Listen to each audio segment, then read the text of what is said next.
નમસ્કાર મિત્રો, good morning. છેલ્લા 6-7 વિડીયોમાં આપણે 8 કાળનો અભ્યાસ કર્યો. 4 સાદા વર્તમાનકાળ, સાદો વર્તમાનકાળ, ચાલુ વર્તમાનકાળ, પૂર્ણ વર્તમાનકાળ, ચાલુ પૂર્ણ વર્તમાનકાળ. ભૂતકાળ 3, સાદો ભૂતકાળ, ચાલુ ભૂતકાળ, પૂર્ણ ભૂતકાળ અને એક ભવિષ્યકાળ. આટલા કાળનો અભ્યાસ કર્યો. આજે આપણે ટૉપિકને થોડોક ચેન્જ કરીશું. આજનો આપણો ટૉપિક છે પ્રેપોઝિશન.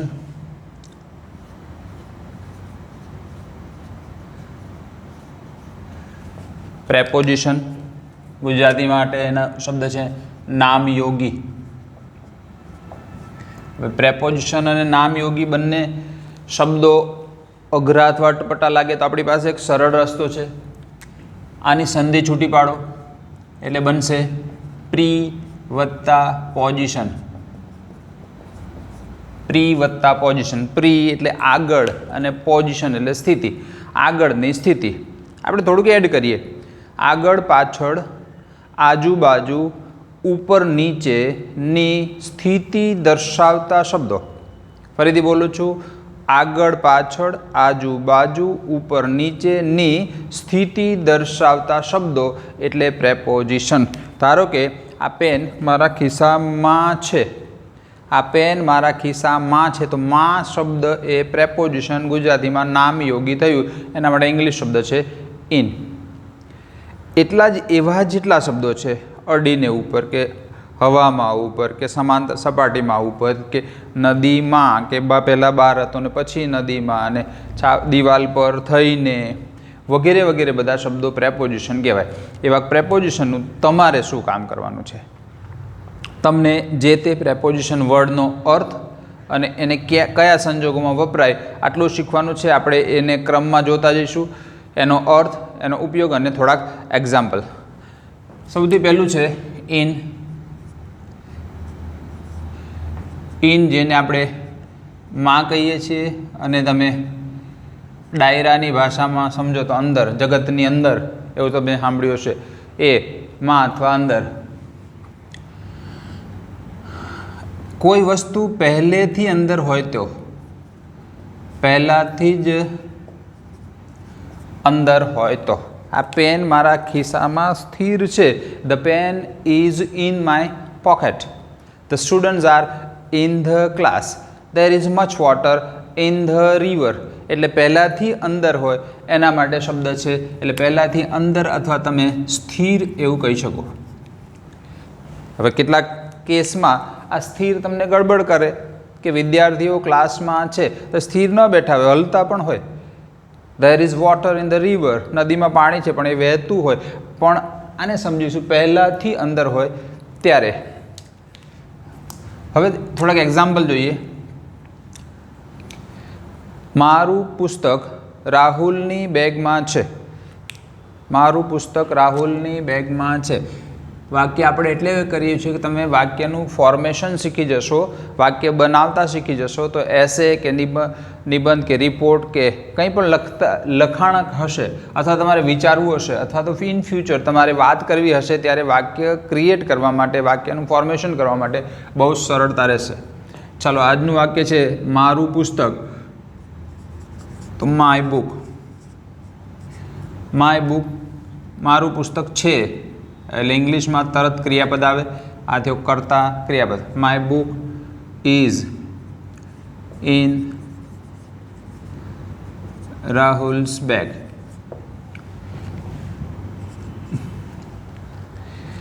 બીજું વાક્ય, પેલા જગમાં શું છે? પેલા જગમાં શું છે? મેં તમને લાસ્ટ વિડીયોમાં કહેલું કે જે વાક્યમાં શું શબ્દ 2-3 શબ્દો પછી આવે ત્યાં વોટનો ઉપયોગ કરવાનો અને સ્ટાર્ટિંગમાં જ આવે ત્યાં ઇન્વર્શન એટલે ઉલટ પ્રશ્ન હોય. આપણું વાક્ય છે પેલા જગમાં શું છે? તો what is there in that જગ.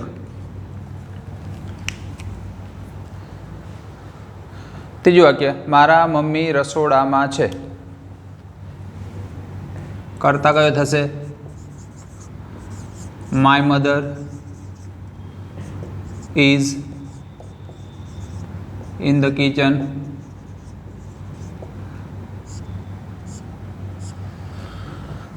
આ પ્રેપોઝિશનના વાક્યો તમને ખાલી જગ્યામાં ફંક્શન વર્ડમાં પૂછાશે અને એક બીજા ટોપિક એડિટિંગમાં પૂછાશે. એક વાક્ય આપેલું હોય ત્યાં ઇનના બદલે ઇનટુ અથવા ઓન આપેલું હોય તો તમારે એને કરેક્ટ કરવાનું રહેશે. આગળ જોઈએ. 10 વિદ્યાર્થીઓ વર્ગમાં છે. 10 વિદ્યાર્થીઓ વર્ગમાં છે. શું લખીશું? 10 સ્ટુડન્ટ્સ. 10 સ્ટુડન્ટ્સ કરતા તેઓ છે એટલે આર ઇન ધ ક્લાસ. હજુ એક જોઈએ. કાર ઝૂંપડીમાં છે. કાર ઝૂંપડીમાં છે તો કરતા કેવું છે? The car is in the hut. જે વાક્યમાં કરતા ક્લિયર ન હોય ત્યાં તમે ધેરનો ઉપયોગ કરો. There is a car. There is a car in the hut. આને આપણે આવું વિચારેલું, a car is in the hut. એ પણ ખોટું નથી, પણ તમારે જ્યારે કરતા ક્લિયર ન હોય ત્યારે ધેરનો ઉપયોગ કરવો એટલે આ વાક્ય વધારે પ્રોપર છે. આપણે આ સિવાય કોઈ એક વસ્તુમાં હોય એવું કહીએ છીએ, એ સિવાય ક્યાંક હોય કે તમારા મગજમાં શું છે, તમારા મગજમાં શું ચાલે છે. આપણે એવા સેન્સમાં પૂછીએ કે તમારા મગજમાં શું છે, તમારા મનમાં શું છે, તો આપણે એવું બોલીએ છીએ vote is there. Vote is there in your mind. આ થયું ઇન. હવે તમારું બીજું કામ રહેશે કે જેટલા પ્રેપોઝિશન વર્ડ્સ લગભગ 40 જેટલા છે એને આપણે જોતા જઈશું ક્રમમાં, એટલે કોન્સ્ટન્ટ યાદ નહીં રહે તો તમારે એક લખવાનો ઇન, એનો અર્થ લખવાનો માં, અંદર, સ્થિર, અને તમારી જાતે 5 એક્ઝામ્પલ લખવાના રહેશે. ગુજરાતી કરીને ઇંગ્લિશ કરવાનું છે. ઓકે, આપનો આજનો બીજો શબ્દ છે ઇનટુ.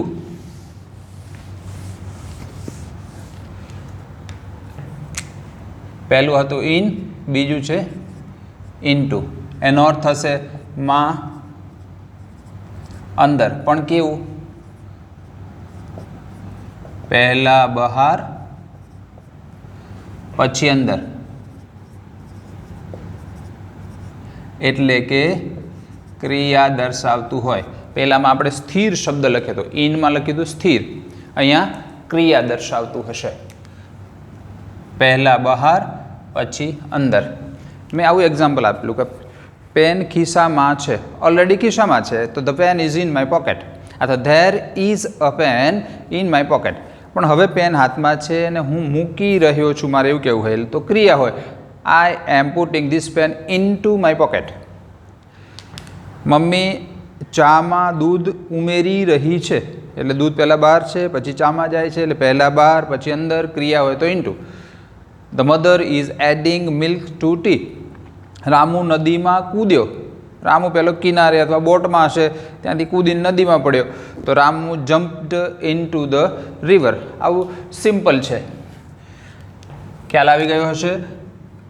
એનો અર્થ થશે માં, અંદર, અને તે ક્રિયા દર્શાવે, પહેલાં બહાર પછી અંદર. હવે એક્ઝામ્પલ જોઈએ કે કવિતા તેના પુસ્તકો બેગમાં ગોઠવી રહી છે. ઇટ મીન્સ કે પુસ્તકો બહાર હશે તો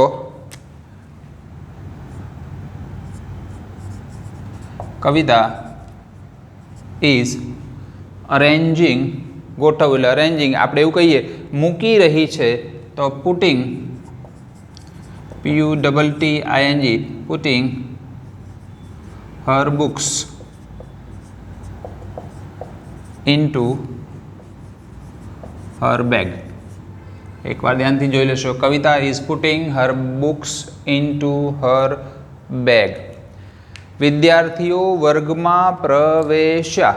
વિદ્યાર્થીઓ વર્ગમાં પ્રવેશ્યા. ધ સ્ટુડન્ટ્સ entered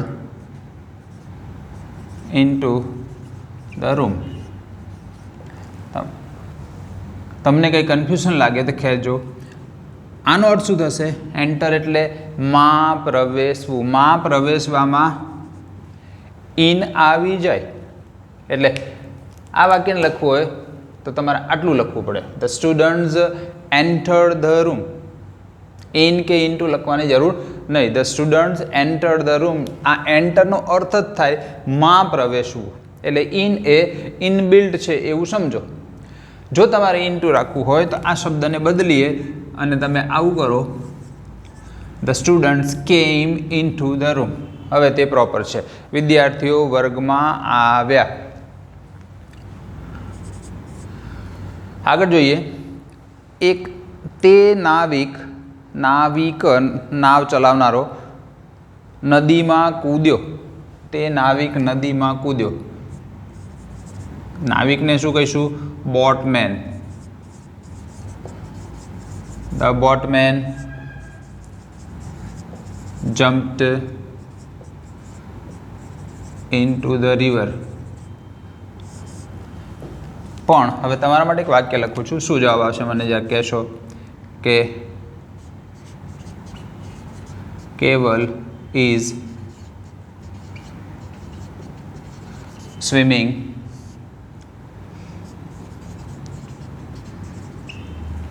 કેવલ ઇઝ સ્વિમિંગ ખાલી જગ્યા રિવર ઇન કે ઇનટુ.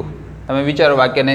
કેવલ ઇઝ સ્વિમિંગ રિવર. કેવલ નદીમાં તરી રહ્યો છે. એટલે તમે જ્યારે જુઓ છો ત્યારે ઓલરેડી નદીમાં છે. ભલે હલવાની ક્રિયા ચાલુ હોય પણ એ પહેલાંથી અંદર છે એટલે ઇનટુ નહીં આવે પણ ફક્ત ઇન આવશે. તો આવો ભેદ જરાક ઓળખી જશો તો તમને મહેનત ઓછી થઈ જશે સમજવામાં. આગળ જોઈએ ઇનટુનો. મારી બહેને ચામાં દૂધ રેડ્યું. શબ્દો પણ એક એક નવા શીખવાના રોજ. મારી બહેને એટલે કરતા થયો માય સિસ્ટર. આપણે એવું કેવું હોય કે ઉમેર્યું તો એડેડ થાય, ADDED, પણ રેડ્યું તો POUR, પોર એટલે ઉમેરવું અથવા રેડવું. અને એને V2 કરશું, રેડ્યું. યાદ આવ્યું? જેમાં ય આવે તો V2 હોય. માય સિસ્ટર ફોર્ડ અથવા એડેડ. શું ઉમેર્યું? તો કર્મ થશે ઇનટુ ટી. ચામાં દૂધ ઉમેર્યું. નંબર 5.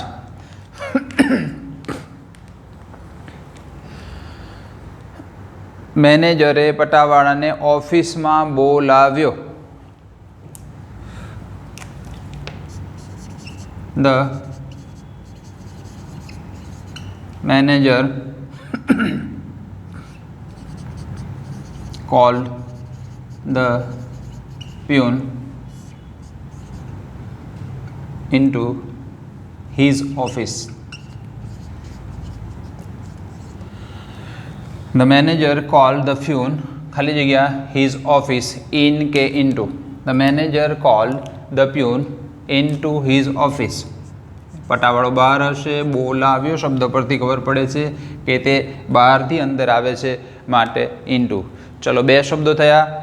ઇન એટલે સ્થિર પહેલાંથી અંદર હોય અને ઇન્ટુ એટલે પહેલાં બહાર પછી અંદર હોય.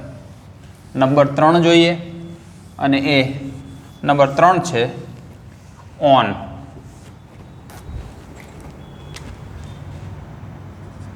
નંબર 3 ઓન એટલે પર, ઉપર. કેવું ઉપર? અડીને ઉપર. અડીને ઉપર. કોઈ એક ઓબ્જેક્ટ આ હથેળી પર પેન અડીને ઉપર છે. The pen is on the palm અથવા there is a pen on the palm. Table પર પુસ્તક છે. There is a book on the table. Road પર કાર છે. There is a car on the road. છાપરા પર વાંદરા છે. તો આ છાપરું છે એના પર અડીને વાંદરા છે. અડીને ઉપર હોય તો ઓનનો યુઝ કરીશું. તો આપણું પહેલું વાક્ય છાપરા પર વાંદરા છે. તો જ્યાં કરતા ન જડે ત્યાં there are monkeys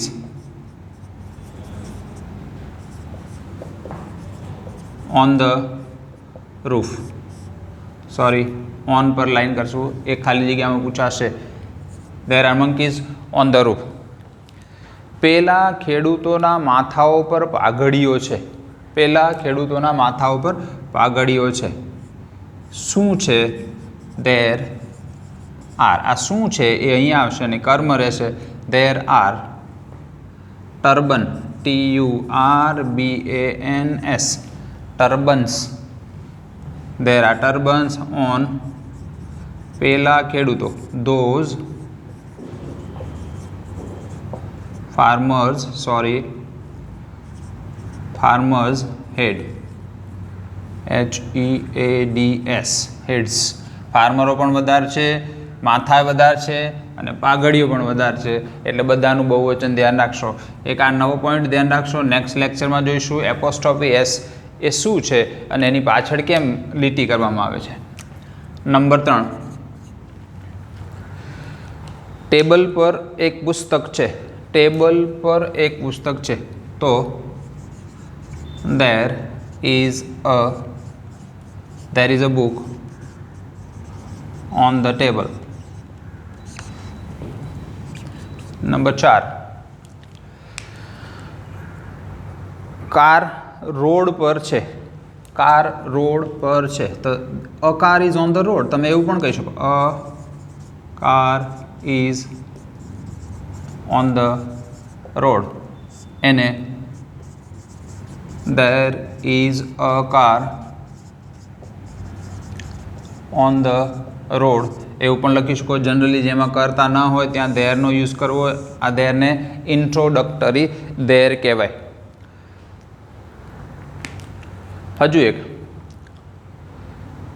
મારું પુસ્તક કોની પાટલી પર છે, કઈ કોની બેન્ચ પર છે એવા અર્થમાં પૂછો તો મારું પુસ્તક કોની બેન્ચ પર છે। હવે કોની માટે આવશે હુઝ, તમારે શરૂ કરો ઓન હુઝ બેન્ચ ઇઝ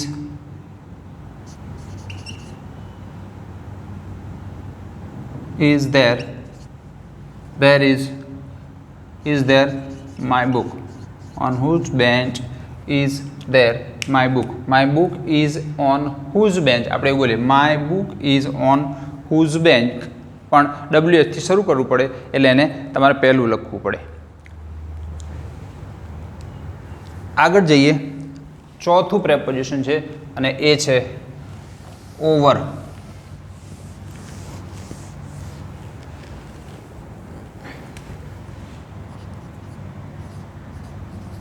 ઓવરનો અર્થ પણ થશે ઉપર અથવા પર, પણ કેવું જગ્યા છોડીને ઉપર। ધારો કે આ પેન હાથ પર છે અથવા હથેળી પર છે, પણ પંખો પણ હથેળી પર છે, પણ બેના વચમાં જગ્યા છે। આ છત માથા પર છે, અડીને નથી પણ જગ્યા છોડીને છે, એવા સેન્સમાં ઓવરનો યુઝ કરવાનો। ધારો કે પહેલું જ વાક્ય આપણે લઈએ કે पंखो माथा पर छे, तो देर is a fan over our heads, पंखो आपड़ा माथा पर छे। आ नीचे छे फ्लोरिंग छे, ऊपर छे सीलिंग छे, तो सीलिंग ए फ्लोरिंग नी ऊपर छे एवुं केवुं होय तो there is a roof over the CEILLING ceiling। હવે અહીંયા તમે એડજેક્ટિવ એડ કરી શકો, there is an old fan, there is an antique fan, કે કંઈ પણ મૂકવું હોય તે અહીંયા મૂકી શકો। એક પ્રાચીન મહામોંઘો પંખો માથા પર છે એવું કહી શકો। there is a plastic roof, કે તમારે જે પણ એડ કરવું ગ્લાસ રૂફ એ એડજેક્ટિવ અહીંયા એડ કરી શકો। નંબર 3, પક્ષીઓ માથા પર ઉડી રહ્યા છે અથવા પક્ષીઓ ઝાડ પર ઉડી રહ્યા છે। ચલો એ વાક્ય, પક્ષીઓ ઝાડ પર ઉડી રહ્યા છે, ઉડી રહ્યા છે અહીંયા ક્રિયા છે, માટે ધેરથી સ્ટાર્ટ ન થાય ક્યારે તો The birds are flying over the tree. The birds are flying over the tree.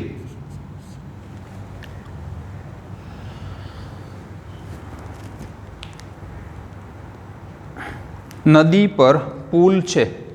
નદી પર પુલ છે. તો there is a bridge. There is a BRIDGE bridge over the river. આવી જ રીતે નંબર 5મું તમારે વિચારવાનું છે, જેમાં ઓવર એટલે ઉપર એવો અર્થ થતો હોય, જગ્યા છોડીને ઉપર એવો એક વાક્ય તમારે વિચારવાનું છે, એનું ગુજરાતી લખીને ઇંગ્લિશ કરવાનું છે. આપણે નેક્સ્ટ લેક્ચરમાં મળીશું, ત્યાંથી ઓવર પછી આગળ વધીશું 5મા પ્રેપોઝિશનથી. ત્યાં સુધી ગુડ બાય, ટેક કેર, આવજો.